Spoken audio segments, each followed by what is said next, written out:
Hey, welcome back to Dan's Chess Lounge, everyone. Today we have round number 8, and the game of the day was played between the players Alexander Grischuk and Vladimir Kramnik. Grischuk was white. Let's see what transpired over the board. C4, you have an English opening. E6, knight C3, D5, and D4. Now the game is transposing into a queen's gambit. Declined. Knight F6, Knight F3, C5. This is sort of like a semi-Tarrasch of a queen's gambit. There's a central strike here in the center with C5. Black wants to exchange one of his side pawns for white's central pawns. E3, D takes C, bishop takes C4, white captures the pawn, and he also develops as well in one move.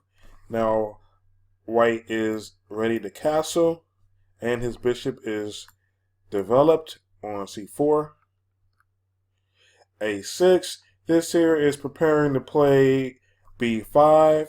That's going to hit the bishop and expand on the queen side.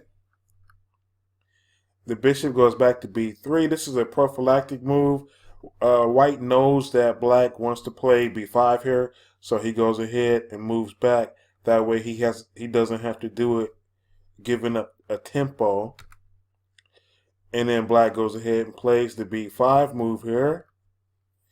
E4, white expands in the center, and he also would like to go E5 here, and push that knight off of the F6 square.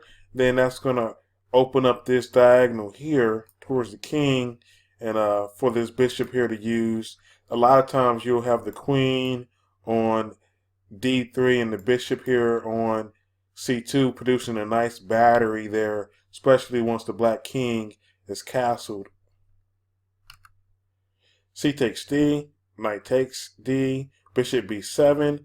And here Kramnik thought for a bit. He thought for a while. He was a little conflicted on where to play. He ultimately decided on bishop B7, but another good move that he could have played was queen C7. He was thinking about that. He could have played bishop D6. He was thinking about that. He could have played rook A7. So there was a lot of good moves here that Kramnik could have played. In the press conference after the game, he let us all know that he was thinking for a minute here on what to do. E5, it hits the knight here, but it also exposes this G2 square here that's undefended, and it looks tempting. Like, what would happen if black captured the pawn there and attacks the rook on H1? Let's see what would happen. Bishop takes pawn, but then the rook moves over to G1, which hits the bishop, and also the knight is being attacked as well by the pawn on E5. So this is not a good variation here for black. Black is going to drop a piece after this variation. So let's go back. Instead, the move was knight E4. So Kramnik decided to play. It hits the knight there on C3. Grischuk castles safely. Knight takes knight, pawn takes. And just take a minute here to evaluate the position. White's pawn structure is a little wild and a little crazy right now. He's got 3 different pawn islands. Here, here, and here. These are considered a pawn island, even though this one here is separated from the island right now. The E pawn is separated right now. So in the end game, these can all be targets for black to attack. Once the major and minor pieces come off the board, these can all be targets. Knight C6. Now you have A4, breaking up the queen side.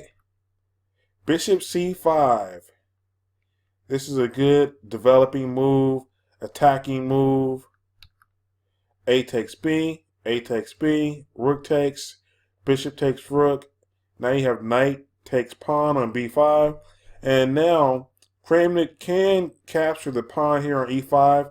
That would restore the material balance. It would be even material after that point. But he does not opt for that. Instead, he decides to castle. Now let me show you what would happen if he did take the pawn on e5. Then you would have queen takes, king takes, and bishop g5 check. The king goes to c8. And at the end of this here, Kramnik's pieces are a little awkward as far as his rook in the corner here.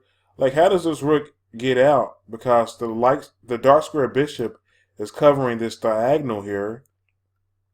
So the rook can't go to d8. And then if the rook goes to e8 with the idea of stepping up, he can't do that because the bishop covers that diagonal. So it's a little awkward for Kramnik to get all of his pieces out and into play, whereas White's pieces are very active and his king is already castled. The rook is available to swing out. So this is a little tough to play. So Kramnik did not decide to play this variation. He actually decided to give up the pawn and just castle here. Now the queens come off the board. So now Kramnik's pieces are all developed and he's castled. And now he can go after the pawns here on e5 and c3. And he can take his time and do that. So he basically gave up a pawn for development and active pieces. h6. Now this is threatening g5 here. So it can remove the defender of this pawn on e5. So Grischuk plays h4, which stops that. So knight e7, rook d1, and now the rook is hitting the knight here and the bishop here if the knight moves. So the bishop goes to c4, bishop c6, two attackers on the knight, knight d4 is hitting the bishop, bishop e4, and now you have h5.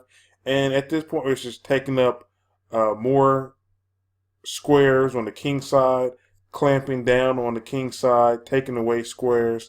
And the players are just doing a lot of maneuvering at this point here. They're just trying to improve their position and get their pieces in active squares. Knight d5 hits the bishop. And right here, Grischuk decides to give up the bishop pair. He trades the bishop for the knight. So now Kramnik has the bishop pair. Bishop e3. And don't forget that Kramnik is still down a pawn, though. He has not won this c pawn back. So even though he has the bishop pair, he's still down a pawn. Although Grischuk hasn't found a way to make any progress with that pawn. Rook c8, rook e1, bishop c4, knight f3. The bishops are facing off. Bishop a3. Kramnik does not want to give up his bishop pair. The players are just doing some maneuvering right here. Now Kramnik is eyeing that pawn. Now he's got two attackers on that pawn. Knight f1. So can Kramnik go ahead and capture the pawn at this point?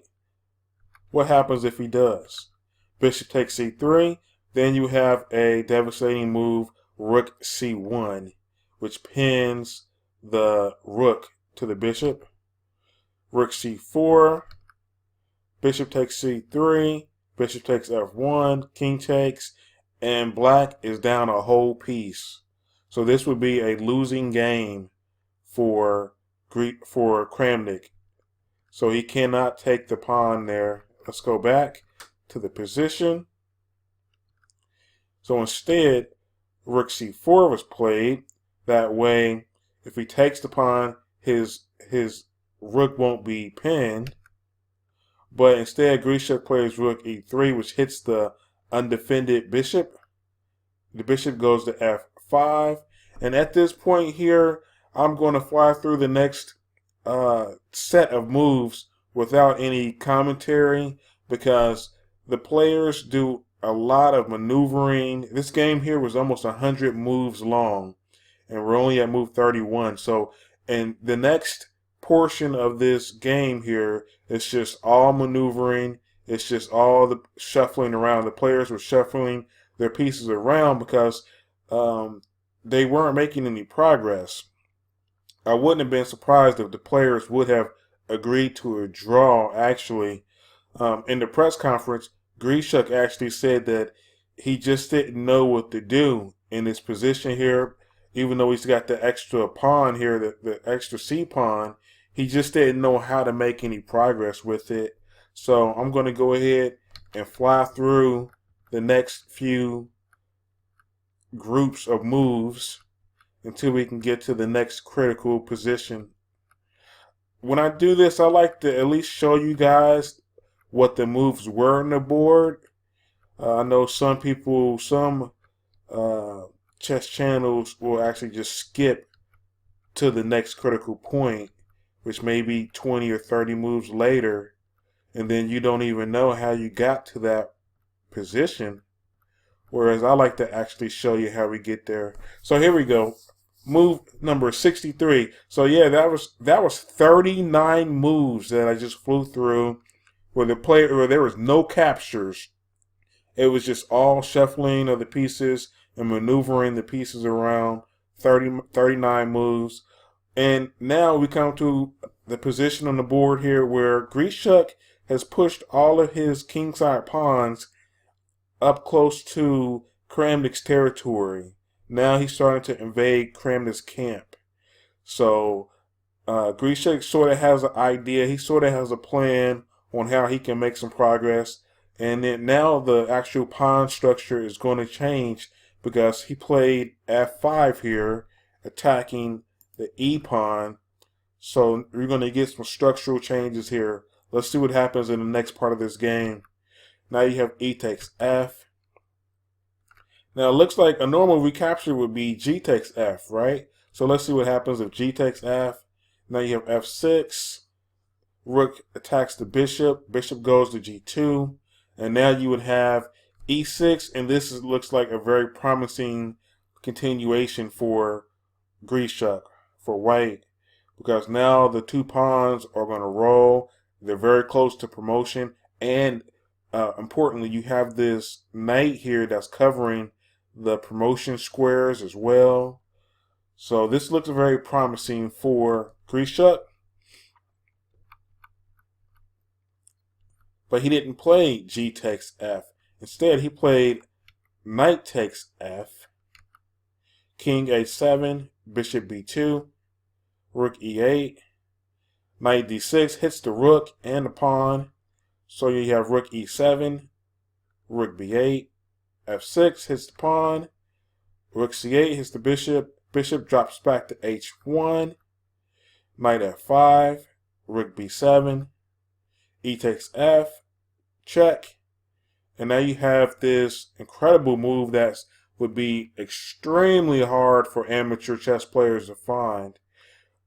Bishop c3, right? Doesn't that just give up the bishop?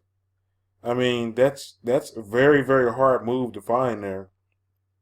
You have to see deep into the position. You have to see well ahead. You just can't play one move at a time and find a move like bishop c3 here to block the check. What happens if the rook takes? If the rook takes the bishop, then you have king d4, and now this pawn here is a monster on f6. It can either it's threatening to play f7 and f8 promote, or you can even capture the pawn here on g7 and promote. So then you have the rook captures, check, king takes, and then Kramnik would eliminate that deadly, deadly pawn there on f6. Rook f8, and at the end of this, white's up in exchange. and he's going to win the F pawn and the H pawn pretty soon here. He's going to be able to snap off this pawn here and snap off that pawn there. So this would be a win for white. So that's why that bishop C3 move was so brilliant. Wow, that's a deep move to find. So anyway, after that,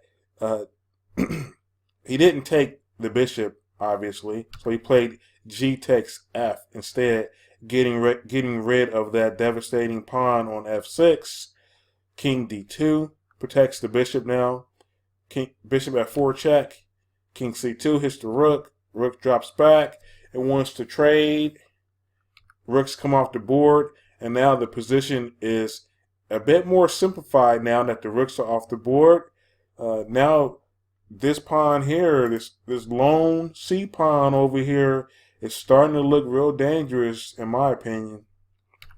Now you have knight E7, bishop E4 check, king D2, bishop F4 check here. This here is a blunder from Kramnik. Kramnik finally cracked. He finally made a critical error.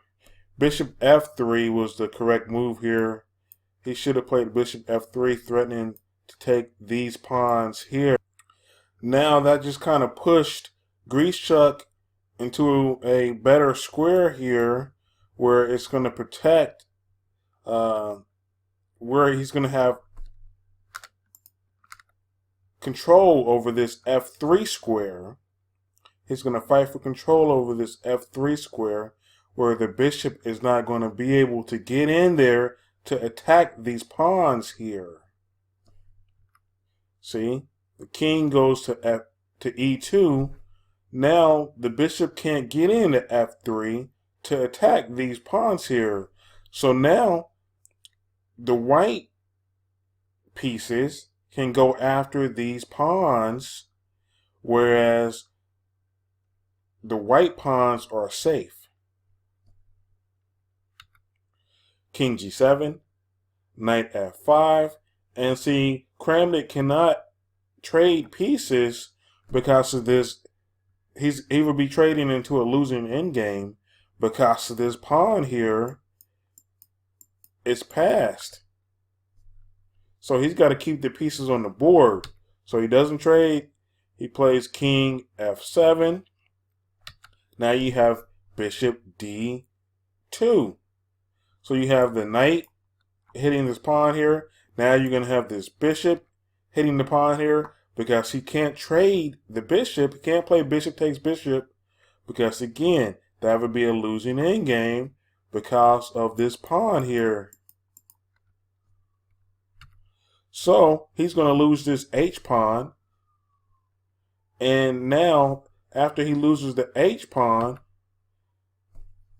it's just a winning endgame for white. So now he's down 2 pieces. So that's why, going back, bishop to F3 was a critical move that Kramnik had to play, because he could have went after these pawns over here. So he could have held the position by doing that.